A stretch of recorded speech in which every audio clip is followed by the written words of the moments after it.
kita dah beli bulan bintang. Ni beg dia. Saya dapat beli satu je sebab banyak tak cukup stok dan saya beli kali ni. Wow.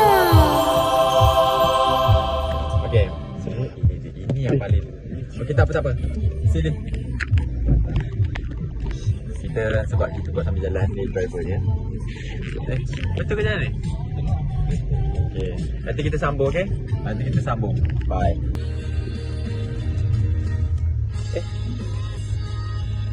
Dia macam okey. Ya Allah. Okey, daftar dulu.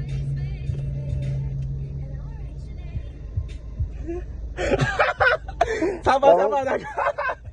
Syirik kan kalau kita dia macam jadi ni ke maisir ke judi ke? Tak kan? Tak. Okey, mari kita tengok. Dekat. Ya Allah.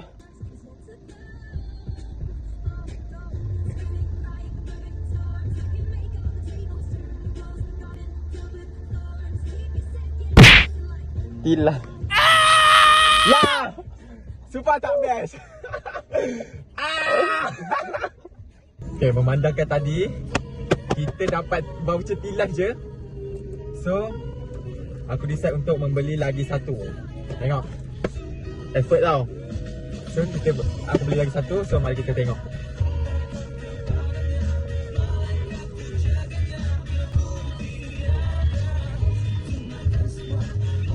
Doa dulu. Cameraman kena doa lebih. Kita kongsi dua. Sekejap. Okay, kita nak log in jap. Sekejap log in.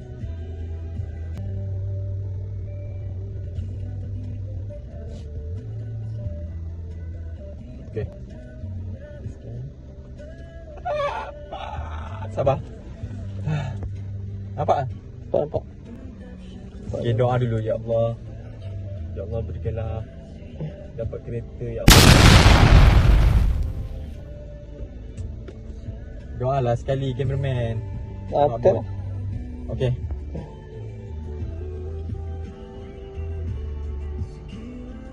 Ish, dia ada kotak macam ni. Yo.